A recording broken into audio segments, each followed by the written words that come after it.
हमें freedom of religion and conscience है, हमें धार्मिक स्वतंत्रता है और पर्सनल लॉ जो है वो हमारे धर्म का अभिन्न अंग है और शरीयत के मुताबिक है, शरीयत में परिवर्तन नहीं हो सकता। इसके बारे में आपको मैं कई बार बता चुका हूँ कि 23 नवंबर 1948 को जो संविधान सभा में जो बहस हुई थी उसमें इस तर्क को डॉक्टर अंबेडकर ने तार तार कर दिया था और ये कहा था कि भाई 1937 से पहले तक तो सब जगह हिंदू लॉ ही चलता था ना।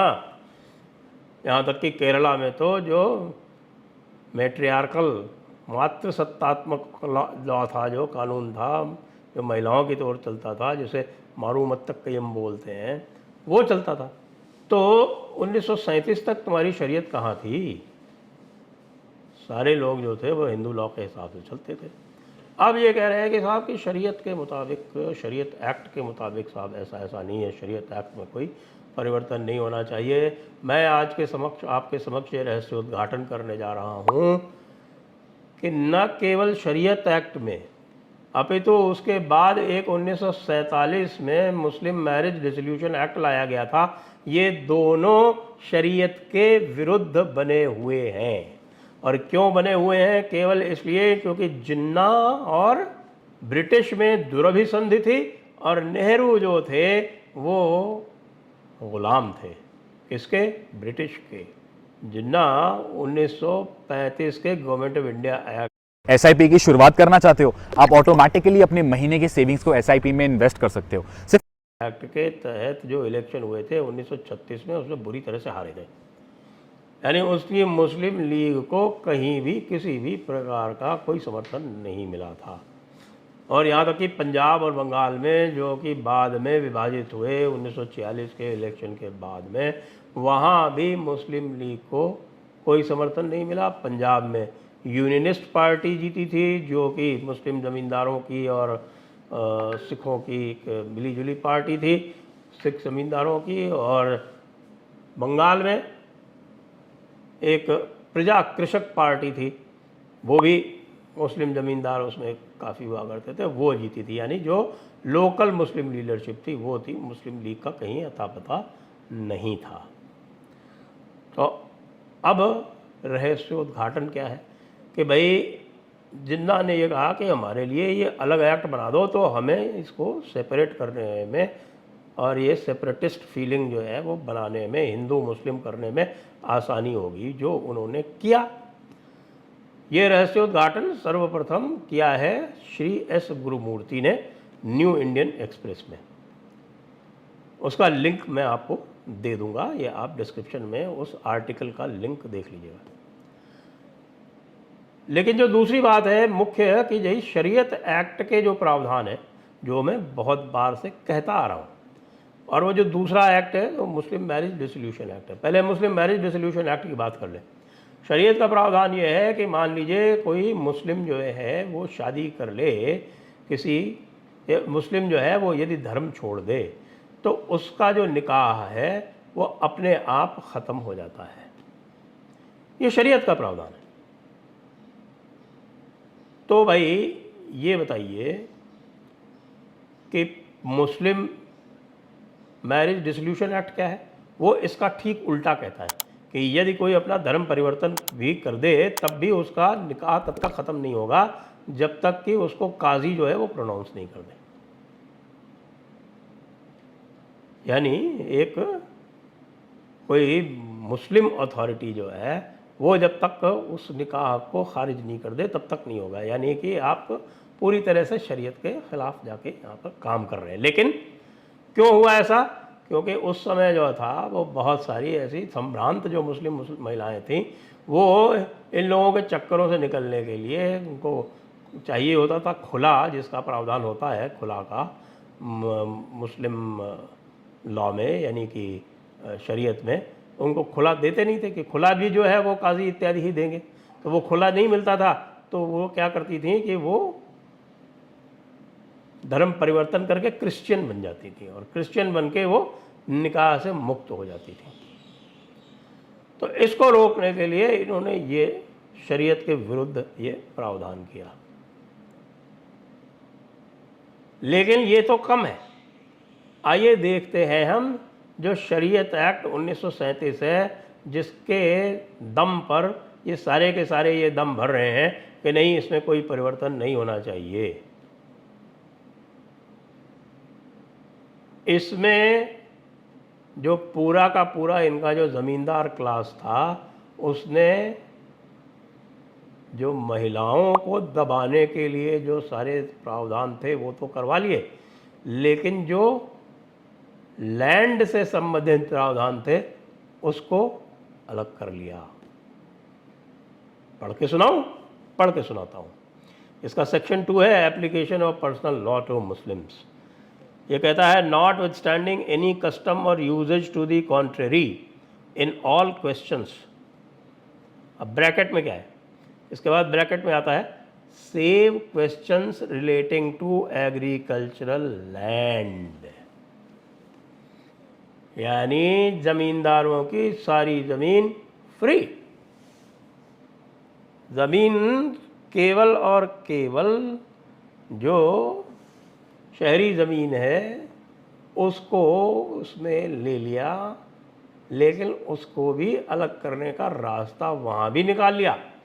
वो भी आपको बताता हूँ, क्योंकि शरीयत में तो ये है कि भाई आप जो है किसी भी तरह की वसीयत नहीं कर सकते। अलावा आप केवल आप एक तरह की वसीयत कर सकते हैं कि यदि आपको किसी चैरिटी को, वक्फ इत्यादि को देना हो तो आप उसमें वसीयत में कर सकते हैं। आप अपने किसी उत्तराधिकारी के लिए वसीयत नहीं कर सकते, ये कहती है शरीयत। आप लोगों ने क्या किया कि ये जो सेक्शन 2 है इसमें क्या क्या लिखा, इंटेस्टेट सक्सेशन, यानी यदि कोई बिना वसीयत के मर जाए तो पर्सनल लॉ लागू होगा, यानी शरीयत लागू होगी। फिर सारे जितने भी महिलाओं के थे वो सारे प्रावधान कर दिए। Special property of females including personal property inherited और ऑब्टेन अंडर कॉन्ट्रैक्ट और गिफ्ट और any other provision of personal law, marriage, dissolution of marriage. और ये डिसोल्यूशन ऑफ मैरिज बाद में 1939 एक्ट ले आए इसको ओवरराइड करने के लिए, dissolution of Muslim marriage act, including तलाक, इला, जिहार, लेन, खुला, मुबर्रत, मेंटेनेंस, ठीक है ना, मेंटेनेंस नहीं देनी पड़े इद्दत के बाद, इसलिए। फिर डावर, गार्जियनशिप, महिला अपने बच्चे की गार्जियनशिप ना ले पाए तलाक के बाद, इसलिए guardianship. Trust, gifts, trust and trust properties, ये यहाँ लिख दिया। फिर and Waqf, other than charities, charitable institution, यानी जो दूसरा इंडियन ट्रस्ट एक्ट और दूसरे जो आपके जो है वो अलग अलग स्टेट के जो ट्रस्ट एक्ट्स हैं और चैरिटीज़ हैं, जैसे कि कंपनीज एक्ट में है, वो इससे एक्सक्लूडेड है। तो जो धनी लोग हैं वो उधर कर सकते हैं, अपने अलग से ट्रस्ट बना सकते हैं, चैरिटी बना सकते हैं। उसमें बाद में इन्होंने वक्फ एक्ट में अभी 2013 में कुछ पंगे डाले हैं, तो वो खैर एक अलग टॉपिक हो जाएगा, उस पर अभी नहीं आता मैं। अब यहाँ तक तो हो गया, लेकिन चालाकी देखिए आप, इसमें क्या नहीं किया इन्होंने इसके अंदर वसीयत नहीं डाली, विल्स नहीं डाली, इसके अंदर अडॉप्शन नहीं डाला। जी हाँ, अडॉप्शन जो है, गोद लेना जो है, वो शरीयत के मुताबिक हराम है, सीधा कुरान में लिखा हुआ है हराम है, लेकिन इसमें सेक्शन 2 में नहीं डाला, वसीयत इसमें नहीं डाली। कहने का मतलब एग्रीकल्चर लैंड तो वैसे आपने एक्सक्लूड कर दी, और जो बाकी अर्बन प्रॉपर्टी थी उसमें आपने प्रावधान कर दिया वसीयत का, और वसीयत और साथ में अगर नहीं भी हो तो अडॉप्शन का भी प्रावधान कर दिया, जिससे जितने भी बड़े लोग हैं वो अडॉप्ट भी कर सकते हैं, विल भी कर सके और अपनी एग्रीकल्चर प्रॉपर्टी भी सेफ रख कर सके।